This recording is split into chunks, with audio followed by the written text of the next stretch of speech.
რა თქმა უნდა, გვაქვს დღეს სურათი ორმაგი კი არა, მაგის სტანდარტი გვაქვს, მე მგონი, ანუ ადამიანები, რომლებიც სხვადასხვა ევროპულ ქვეყნებში შატოების მფლობელები არიან, ისინი და იქ საკუთარი თავისთვისაც და საკუთარი ოჯახებისთვისაც იქ ცხოვრებას ამჯობინებენ. დღეს სავარაუდოდ რაღაც ტიპის სანქციებს განახორციელებენ ქართული ტელევიზიების წინააღმდეგ. ანუ ნახეთ რასთან გვაქვს საქმე. ერთი მხრივ თავისთვის ირჩევენ და ეს არ არის ახალი ქართული საზოგადოებისთვის სხვათა შორის, მაგრამ მაინც კიდე გავიმეორებ, ერთი მხრივ საკუთარი თავისთვის ირჩევენ კეთილდღეობას და ცხოვრებას ევროპაში და მეორე მხრივ იმ ჯგუფებს, რომლებიც ცდილობენ რომ ქვეყანაში ევროპული დემოკრატიით ვიცხოვროთ, ამას ხელი შეუწყონ, იგულისხმობენ მედიას, იმის განადგურებას ცდილობენ. ეს არის ორმაგი სტანდარტი და მე იმედი მაქვს, რომ ასეთი ადამიანების წინააღმდეგ მართლაც იქნება გამოყენებული სანქციები, ისე რომ თავიანთ შატოებში და თავიანთ რაღაცა ფეშენ სახლებში ცხოვრებას კი არა, ჩასვლას ვეღარ შეძლებენ, იმედი მაქვს, რომ ეს მოხდება აუცილებლად. ის ვინც ესეც სტატისტიკად დევნის ქართული ჟურნალისტიკას, ქართულ ჟურნალისტებს, არა მხოლოდ ქართულ ჟურნალისტებს, ხო? საქართველოში ჟურნალისტიკას, მე იმედი მაქვს, რომ ისინი აუცილებლად აგებენ პასუხს ამაზე და პასუხს აგებენ იმით, რაც ყველაზე მნიშვნელოვანია მათთვის, რასაც წლების განმავლობაში აგროვებდნენ. ეს არის ქონება, არალეგალური თუ კანონური გზებით მოხვეჭილი ქონება, თუ ლეგალური გზებით რა მნიშვნელობა აქვს, მათთვის ყველაზე ღირებული საქართველოსაც სიტყვის თავისუფლებას ყველაზე ღირებული არის ეს ქონება და მე იმედი მაქვს, რომ ამ ქონებასთან ცდობა შეეზღუდებათ იმ ადამიანებს, ვინც ქართული ჟურნალისტიკის განადგურებას ცდილობს. სახელები და გვარები არის მათთვის მათი ცნობილი და მე კიდევ ერთხელ ვიმეორებ, რომ იმედი მაქვს, რომ ძალიან მალე ვიხილავთ მათ სახელებს და გვარებს უფრო ფართო სანქციების სიაში. რაც შეეხება ახლა, თქვათ დღევანდელ რეზოლუციას მზია მაღლობელთან დაკავშირებით, ეს არის ყოველდღიური, რა თქმა უნდა, იმიტომ რომ მზია არის უკანონო პატიმარი, მზია არის ასე მოხდა ქართული ჟურნალისტიკის სიმბოლოას, იმ სექტორის, რომლის განადგურებასაც ასე საგულდაგულოდ ცდილობს NGO-სთან ერთად, არასამთავრობოსთან ერთად ოცნების ხელისუფლება, გუშინდელი ეს დემარში, ასე რომ ვთქვათ, იმ NGO-ების წინააღმდეგ, რომლებსაც ქალები მეთაურობენ, ქალები ხელმძღვანელობენ, რაღაც ბრძოლას, ახალ სტადიაში გადავიდა, როგორც ჩანს, ეს ხელისუფლება ბრძოლის, ქალების წინააღმდეგ იქნება ბრძოლა, რადგან ყველა NGO-ს ხელმძღვანელი, ვის მიმართაც დაიწყეს პროცესუალური ნორმებით მოქმედება, ქალია მზია მაღლობელი სხვათა შორის, რომელიც დააკავეს, პირველი ქალი ჟურნალისტი პატიმარია. და ახლა ესეთი შეფუთული მესიჯები, რომ ოჯახი, სიწმინდე, ქალი და რაღაცა, ეს ყველაფერი გაშიშვლებულია, არავითარი სიწმინდე და ქალი დედა არ არსებობს მორჩილება, არსებობს დავალებების შესრულება, არსებობს საკუთარი ქონების გადარჩენის ველური ინსტინქტები. დაიწყო რაღაცნაირი ბრძოლა ქალების წინააღმდეგ, ეს ამ ქალებმაც აღნიშნეს გუშინ და მე იმედი მაქვს, რომ ქართველი ქალების როგორც აქამდე ადრესაც ამ ბრძოლას გაუძლებენ, ამ თავდასხმებს გაუძლებენ და მზია მაღლობელიც გათავისუფლდება, ეს არის უკანონო პატიმარი, ვიცი რომ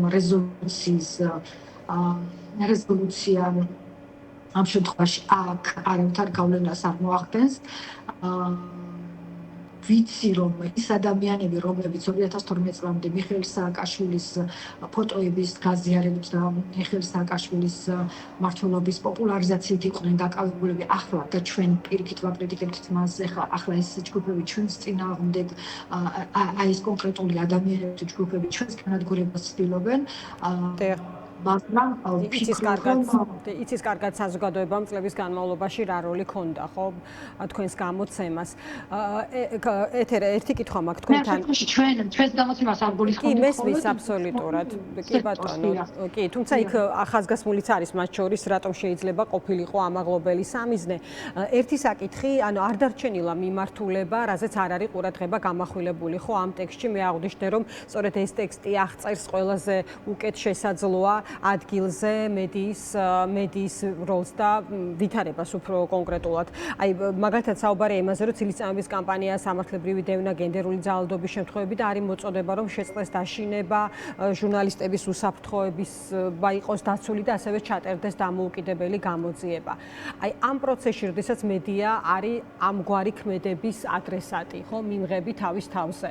როგორ ფიქრობთ, აი რა რეალურად როგორი უნდა იყოს ახლა მედია, რა უნდა იყოს, თქვათ, პასუხი, რა ტიპის მუშაობა ამ სურათის გათვალისწინებით, რომელიც აქვს ახლა ქართულ მედიას, ხო? ის არის ერთ-ერთი მთავარი სამიზნე და ძალიან ბევრი ჩვენი რესპონდენტი საუბრობს ქალბატონ ეთერ, რომ ერთ-ერთი ბოლო სამიზნეც არის.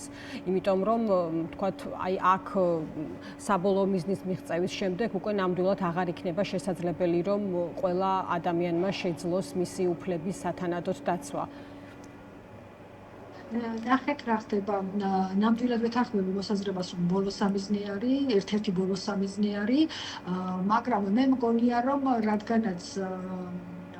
რადგანაც ვახერხებთ რომ ვიყოთ სამიზნე ასე აქტიურად, ესე იგი შეცდომებს კარგად მუშაობთ, რა თქმა უნდა შეიძლება გადახდეთ რაღაც სტრატეგიას მუშაობა პროცესში, მაგრამ მე ვფიქრობ, რომ ქართული მედია სწორედაც რომ აკეთებს თავის საქმეს, ავრცელებს ინფორმაციას და ამ ინფორმაციის ნაკადის საპირწონედ ალტერნატიული ინფორმაციას ავრცელებენ. აი ნახეთ, დავაკვირდით რა მოხდა ამ რეზოლუციასთან დაკავშირებით. 325-24 წინამდებ თუ რაღაც ასეთი ის იყო, ხო, არ დაჭერა იყო, ხო? პროპაგანდა ავრცელებს აი ამ მიმარჯვენე, ევროპელი მიმარჯვენე ნაციონალისტების რაღაცა მესიჯებს ამ რეზოლუციის შინაარსის და მოწოდების დასაბალანსებლად. ხო, მათ ჭირდებათ ამის დაბალანსება და ამის საჭიროება რომ კიდე არსებობს, ეს იმას ნიშნავს, რომ ჩვენ სწორად მუშაობთ, ჩვენს მიერ გავრცელებული ინფორმაციების, ჩვენს მიერ მხარდაჭერილი განცხადებების დასაბალანსებლად, რომ ჯერ კიდე დიდ ძალისხმევას დებენ, ეს იმას ნიშნავს, რომ სწორად მუშაობთ, თუმცა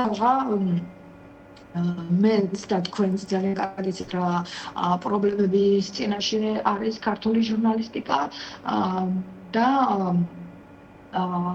ჩვენ რაღაცა მძიმე ბრძოლაში ვართ შესული, ჩვენ გვაქვს ერთი იარაღი. ჩვენი იარაღი არის სიმართლე. ამის თქმით არ დავიწყები, ჩვენი იარაღი არის სიმართლე, სოლიდარულობა.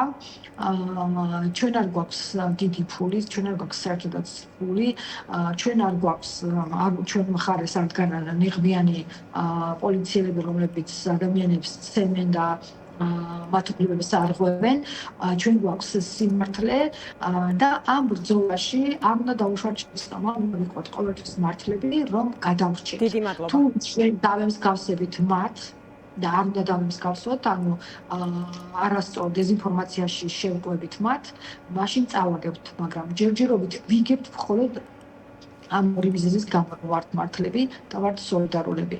ამიტომ დიდი მადლობა თქვენს კომპანიას, ტელეკომპანიას, დიდი მადლობა მსვლელად ქართულ ჟურნალისტიკას და დიდი მადლობა დღევანდელ პროტესტს, რაც იმართება თბილისის ქუჩებში ქართული ჟურნალისტიკის მხარდასაჭერად. მადლობა ქალბატონ ეთერ, დაგემშვიდობებით. ეთერ თურაძე, ბათუმელების მთავარი რედაქტორი საუბრობდა დღის ამბების პირდაპირ ეთერში. კიდევ ერთხელ გეტყვით, რომ კომისიაში